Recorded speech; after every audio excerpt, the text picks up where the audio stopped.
这是什么顶级享受？男人在零下40度的冰天雪地，徒手打造出一座精致的地下雪屋，里面不仅空间十分开阔，还有温暖大气的壁炉相伴，外部更是与大自然融为一体。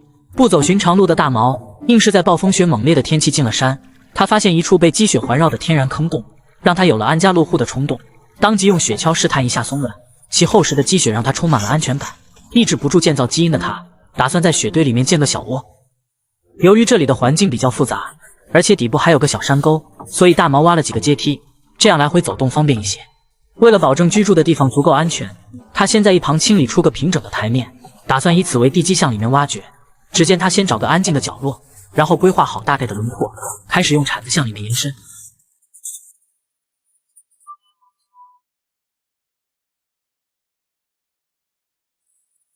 就这生猛的挖掘技术一点也不含糊，由于这里积雪的深度高达2米左右，他打算彻底把里面进行掏空，徒手打造个一室一厅。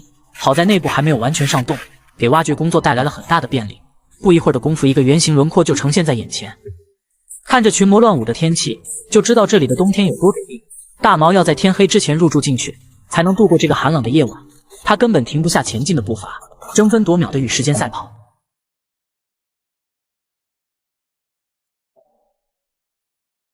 随着密集的雪松倾盆而下，挖掘工作也到了白热化的程度。为了扩大室内的面积，它完全就像个不知疲倦的机器一样，重复着相同的动作，完全不敢停歇。铲子在大毛的操控下，精准地凿着每一片积雪。很快，一个不大不小的洞穴孕育而生，看面积完全有个一室一厅。由于积雪下方暗流涌动，为了方便抓捕过往的鱼儿，他找来几个硕大的油漆桶，并将其分别给扣在地面上。现在只要把沉淀百年的积雪给撬下来，就能把整个过道全部覆盖。再把整个过道重新修正一番，这以后下来抓鱼倒是方便很多。而后大毛把门口的积雪清理干净以后，特意给庇护所定制了一扇华丽的木门。正所谓好马配好鞍，好车配风帆。放上去试了试大小，多多少少还是差点意思。不过好在是雪屋，大毛只需要简单的调整一下就好。接下来才是重中之重，为了能让整个木门与雪屋组合在一起，他特意在屋顶上方插入一根手臂粗的木棍。现在只要调整好角度，就可以把100吨重的大门安装上去，让他们彼此牢牢团结在一起。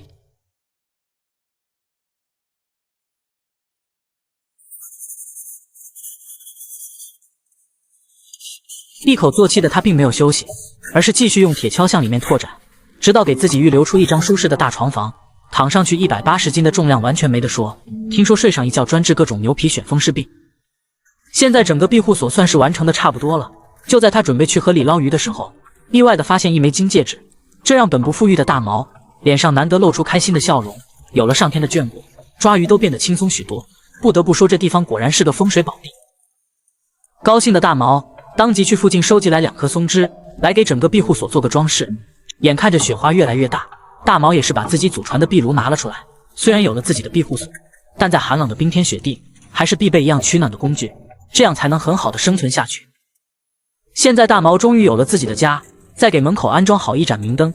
只见他拿出自己的雪地鞋，带着大家领略周边的风景，去好好欣赏大自然的馈赠。冬季的森林宛如一幅画卷，每一幅画面都是巧夺天工。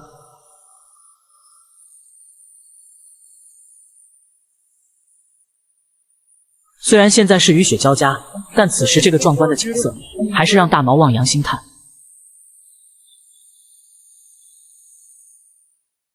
就在大毛回来的时候，他顺手拾来了几根树枝，老样子先点燃冬天里的一把火。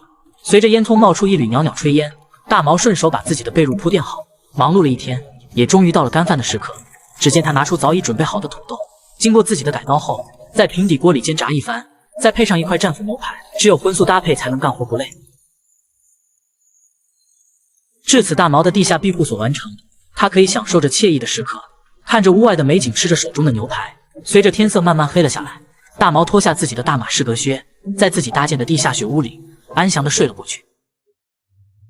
在零下40度的天气睡在外面，只要能坚持1天，不仅能获得野外王者的称号，还能得到$1000的报酬。明明是不划算的买卖，却有1万人参加，小白就是其中的一员。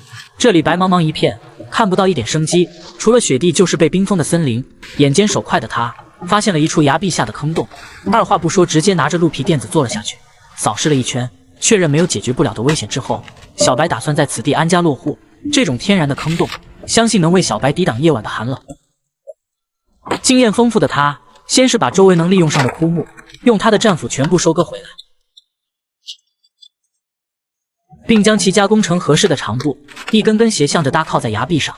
听天气预报说今晚有大雪，他要在夜晚来临之前搭个避难所。不得不说，小白动作非常敏捷，如此陡峭的崖壁在他面前也是如履平地，很快就把附近躺平的树凶搜刮一空，然后把树棍分别斜向搭靠在崖壁上，这样既可以防风保暖，又可以防止大雪侵袭，最后还不忘用雪掩盖。做完这些以后，他又收集了一些干燥的松树枝，这样他睡觉的地方就有着落了，最起码野外睡觉不会着凉。接着点燃冬天里的一把火，感觉火烧得不够旺的他，还特意测试下自己的肺活量。哎呀妈呀，果然够大！外面瞬间浓烟滚滚。随着火势燃烧得越来越旺，他给自己打了一壶新鲜的白雪。小白要在黑夜来临前把火和水准备好，让自己可以随时保持充分的体力。一杯热水下肚，暖暖的很贴心，终于可以睡个好觉了。可惜好景不长，第二天一大早就被冻醒了。此时外面已经被大雪覆盖，小白简单的清理了一下积雪，然后去远处收集一些原木。漫天飞舞的雪花让小白意识到，如果不及时增加防护措施，有可能下个夜晚就交代在这里。这种极地生活就是要争分夺秒，虽然冬季的森林宛如一幅画卷，但这里处处透露着危险。小白将原木一分为二后，他把庇护所简单的搭建个门框，而周围的缝隙则是用木棍填满，特别是边边角角的位置很重要。感觉不过瘾的他又铺了一层积雪，可以有效的阻碍四处溜达的风雪。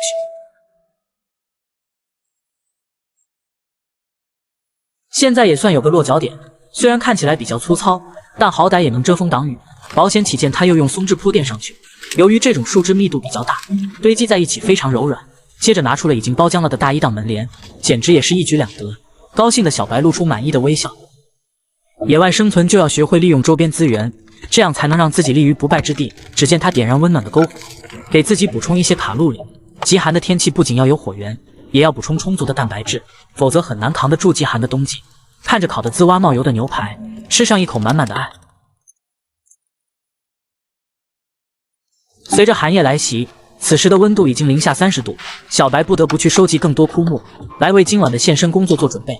将木头截成两半，再依次分别叠加在上面，缝隙处还不忘用小树棍填充，最大程度上保证庇护所的温度。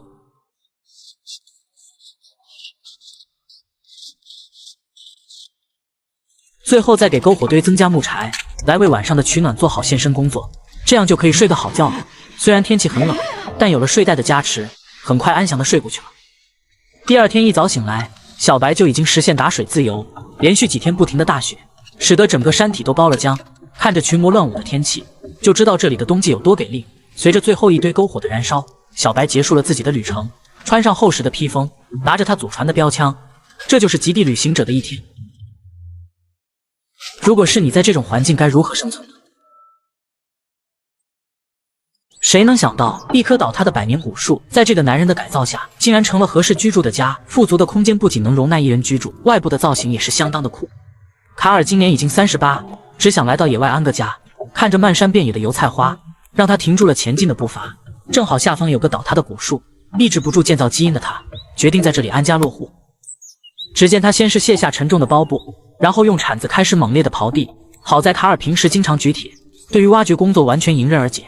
像这种碍事的木桩，他都会给清扫一空。一把铲子在他手里不停挥舞，潇洒的动作宛如一只猛虎，很快就挖出个不大不小的深坑。他准备在树根底下挖个一室一厅。说话的功夫，一个土炕孕育而生，虽然面积不是很大，但是容纳一人完全没有问题。只见他找来这种野生的木料，将其当作骨架固定上去。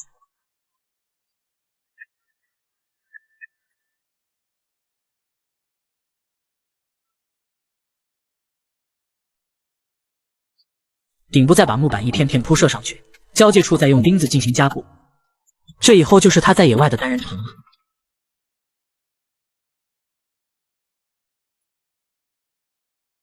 待得完成好以后，爱干净的卡尔继续用木板铺设在粗糙的地面上，使得每个位置都对接的严丝合缝。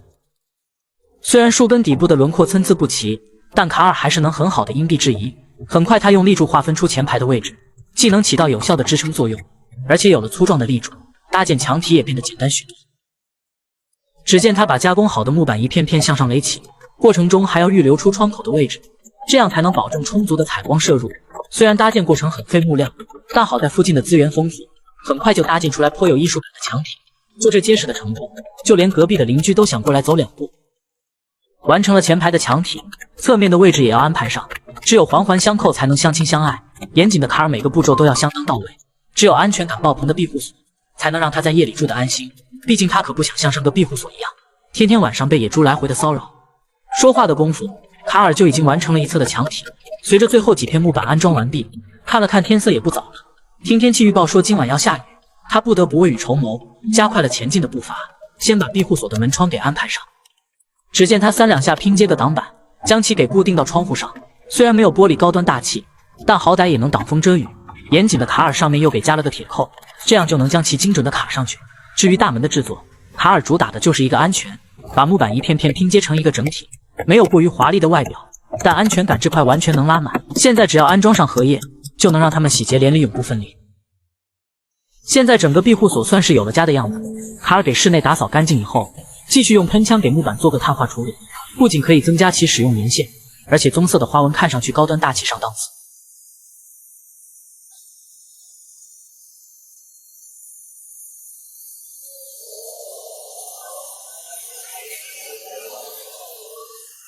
最后再把门脸的位置给过一遍，整个庇护所价值立马1万升到1万7。现在万事俱备，只欠东风。只见卡尔找来个大木墩子，将其里面的质壁分离，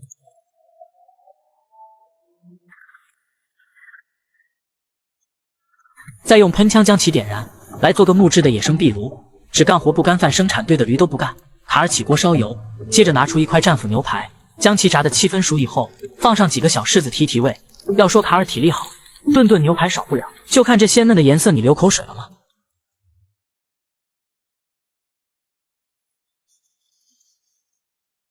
看得卡尔吃得津津有味，在吃得5饱6饱后，喝上一杯热茶。虽然野外生活很枯燥，但卡尔还是非常享受这种感觉，不仅可以与大自然融为一体，还能欣赏美丽的风景线。随着天色慢慢黑了下来，卡尔点燃蜡烛，在烛光的照耀下，安详地睡了过去。